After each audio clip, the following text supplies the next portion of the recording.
What if being alone after 60 isn't the sad ending everyone talks about, but actually the strongest position you'll ever be in?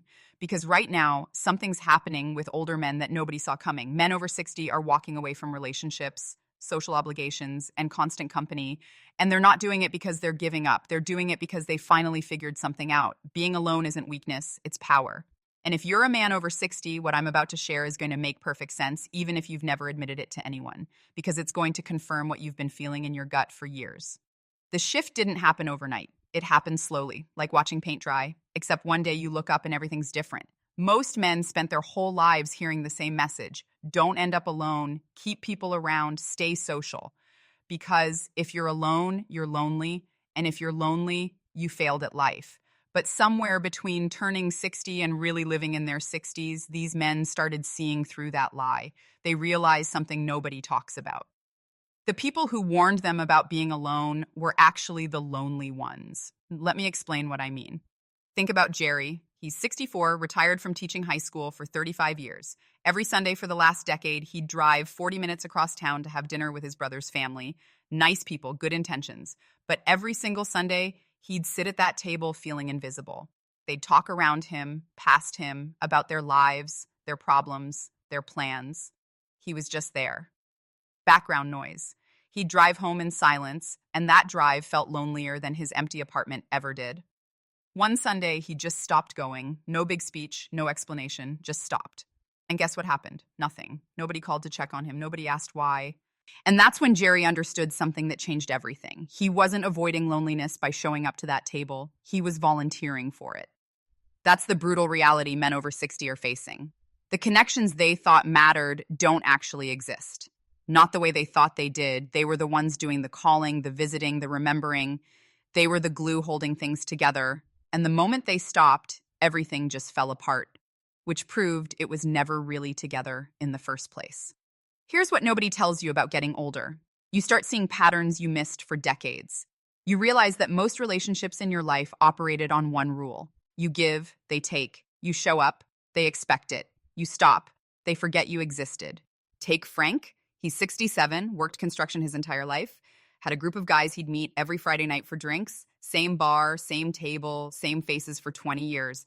Then Frank's wife passed away. Suddenly he needed those Friday nights more than ever, needed the company, the distraction, something to look forward to. So he kept going. But something was different. The guys were uncomfortable. They didn't know what to say about his loss, so they said nothing. Just talked about sports, work, the weather. Frank would sit there, drowning inside, and nobody even noticed. After 2 months, he stopped going. Decided to stay home on Friday nights instead. You know how many of those guys called to check on him? 0.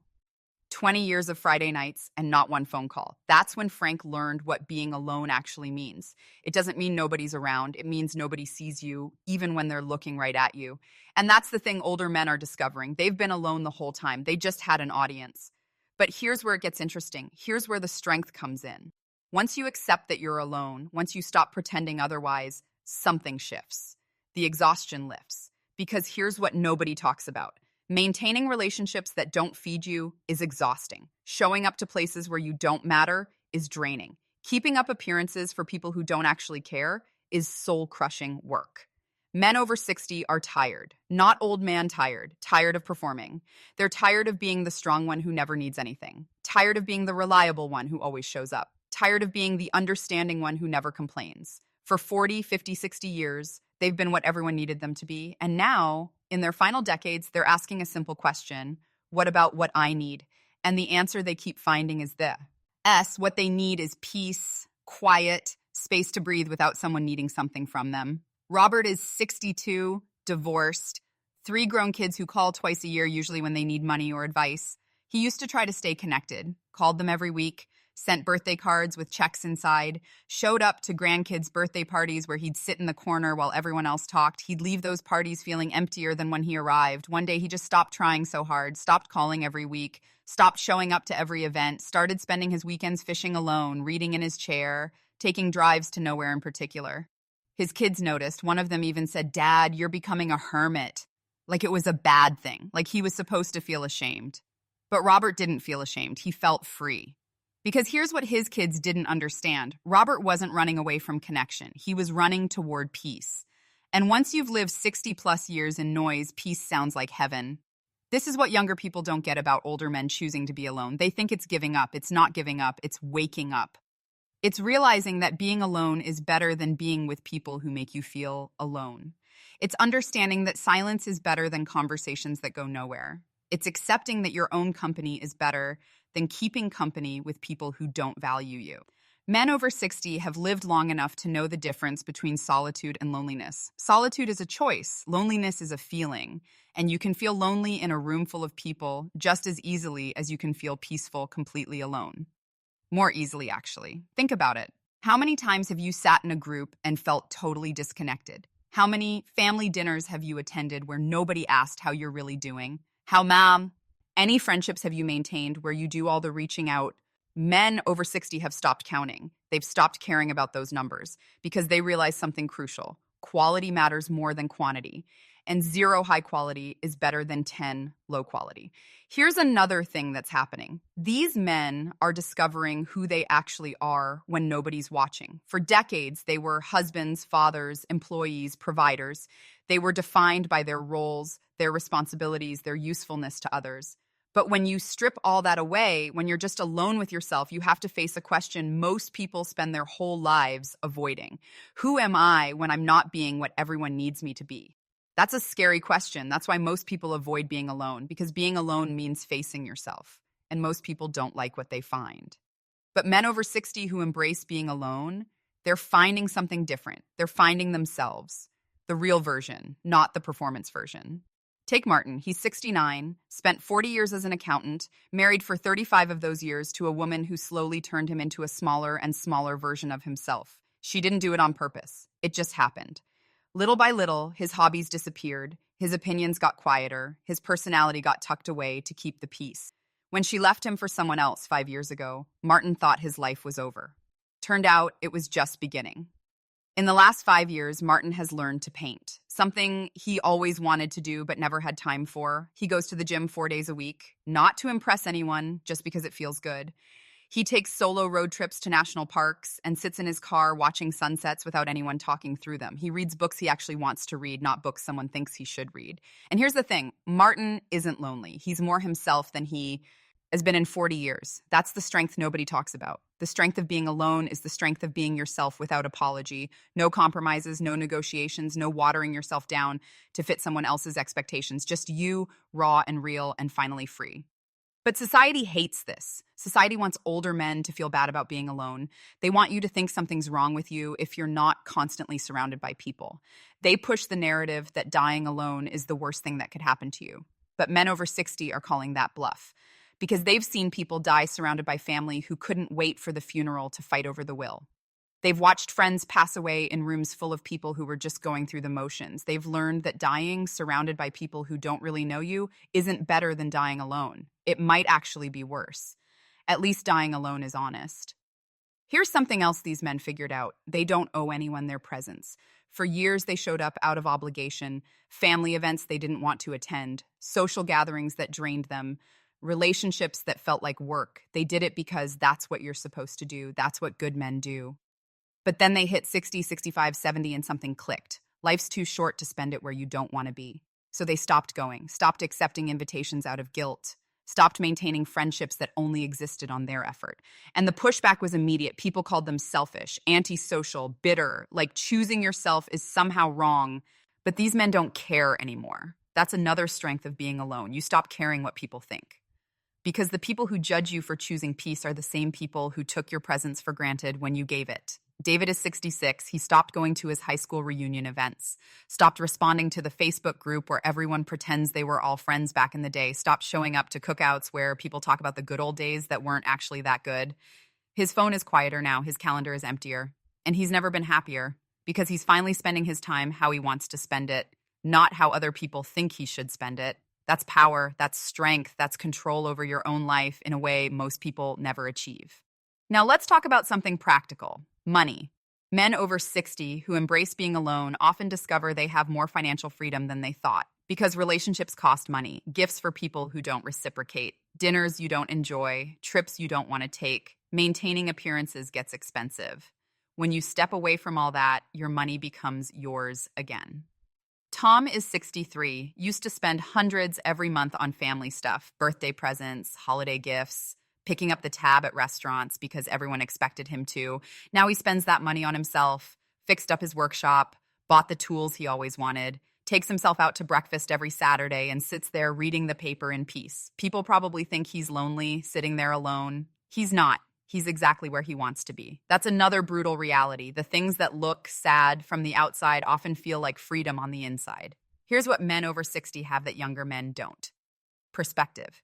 They've lived through enough to know what actually matters. They've lost people loved. They've survived failures, they've experienced betrayal and disappointment and heartbreak, and they've learned something younger men haven't learned yet. Most of what we worry about doesn't matter. Most of the people we try to impress don't care. Most of the relationships we struggle to maintain aren't worth maintaining. That perspective is brutal, but it's also liberating. Because once you know what doesn't matter, you can focus on what does. And for many men over 60, what matters is simple: health, peace, freedom, time to do what they enjoy without explaining themselves to anyone. Being alone gives them all of that. No drama, no arguments about nothing, no walking on eggshells, no managing someone else's emotions, no compromising on things that shouldn't require compromise. Just life. Simple, quiet, peaceful life. And once you've tasted that, going back feels impossible. Think about James. He's 68, dated a woman for 6 months last year, nice woman, but she wanted to talk every day, wanted to know where he was, what he was doing, wanted him to meet her friends, get involved in her life, nothing wrong with any of that. But James realized something. He didn't want it. He liked his quiet mornings, his solo coffee, his freedom to do nothing without someone asking what he's doing later. So he ended it. Gently, kindly, but firmly. His friends thought he was crazy. She was perfect for you, they said. But she wasn't. Because perfect for James now means someone who doesn't need him to be anything other than what he is. And honestly, that person might not exist. And James is okay with that, because being alone and content beats being partnered and constantly accommodating. Here's the thing about strength. Real strength isn't about how much you can carry. It's about knowing what to put down. Men over 60 who choose to be alone have put down the weight of other people's expectations, the weight of performing, the weight of pretending to be someone they're not. And without that weight, they're standing taller than they have in decades. They wake up without dread. They go through their days without tension. They go to bed without that heavy feeling in their chest that comes from living a life that doesn't fit. That's not sad. That's victory. But here's what might be the most important part. Being alone teaches you something you can't learn any other way. It teaches you that you're enough, just you, by yourself, without anyone validating you or needing you or wanting something from you. You're enough. Most people never learn that. They spend their whole lives looking for someone else to complete them, to make them whole, to give them purpose. But men over 60 who embrace being alone have discovered the truth. You were already whole. You just couldn't see it because you were too busy being what everyone else needed. William is 71, lives alone in a small house he paid off 10 years ago. His kids live in other states. His ex-wife remarried. His old work friends drifted away after retirement. Most people would look at his life and see loneliness. William looks at his life and sees freedom. He spends his mornings in his garden, his afternoons reading or working on old cars in his garage, his evenings however he wants. Nobody needs him. Nobody's waiting for him. Nobody's disappointed in him. And William has never felt more at peace. That's the brutal reality nobody wants to say out loud. For many men, the best years of their lives come after they stop trying to please everyone else. The best years come when they choose themselves. The best years come when they embrace being alone. Not because relationships are bad, not because people don't matter, but because the wrong relationships and the wrong people will drain you dry. And by the time you hit 60, you don't have energy to waste on things that don't feed your soul. So these men made a choice. They chose peace over performance. They chose authenticity over approval. They chose solitude over shallow connection. And that choice made them stronger than they've ever been. Because strength isn't about never being alone. Strength is about being comfortable alone. Strength is about not needing external validation to know your worth. Strength is about building a life that feels good from the inside, not one that looks good from the outside. Men over 60 who embrace being alone have built that life. They don't need anyone to understand it. They don't need anyone to approve it. They don't need anyone to validate it. They just need to live it. And that's exactly what they're doing. Here's the final truth. The brutal reality that ties everything together. Being alone after 60 isn't about giving up on people. It's about refusing to settle for less than you deserve. It's about having enough self respect to walk away from situations that diminish you. It's about valuing your peace more than you value keeping up appearances. These men aren't running away from life, they're running toward the life they actually want. And sometimes, often actually, that life doesn't include constant company. It includes quiet mornings, solo adventures, hobbies pursued at their own pace, and the profound peace that comes from finally being yourself. They're not lonely, they're liberated, they're not isolated, they're intentional. They're not giving up, they're letting go. And there's a massive difference between those two things. Giving up is defeat, letting go is strength. Giving up is accepting less, letting go is demanding more. Giving up is surrendering to loneliness. Letting go is choosing solitude. Men over 60 who embrace being alone aren't the sad stories society makes them out to be. They're the wise ones, the ones who figured out what took most people a lifetime to never figure out. That being alone isn't the worst thing that can happen to you. Being surrounded by people who don't see you, value you, or respect you, that's the worst thing. And once you know that, once you really understand it in your bones, being alone stops feeling like a consolation prize. It starts feeling like the jackpot. So if you're a man over 60 reading this or hearing this and you've been feeling guilty about wanting to be alone, stop. You don't owe anyone your presence. You don't owe anyone your energy. You don't owe anyone access to your peace. What you owe yourself is a life that feels good. And if that life looks quiet and simple and solitary, that's not just okay. That's perfect. Because being alone after 60 isn't your weakness. It's your greatest strength. It's the thing that finally sets you free to be who you actually are. And that's the most powerful position you'll ever be in. That's the brutal reality they never expected.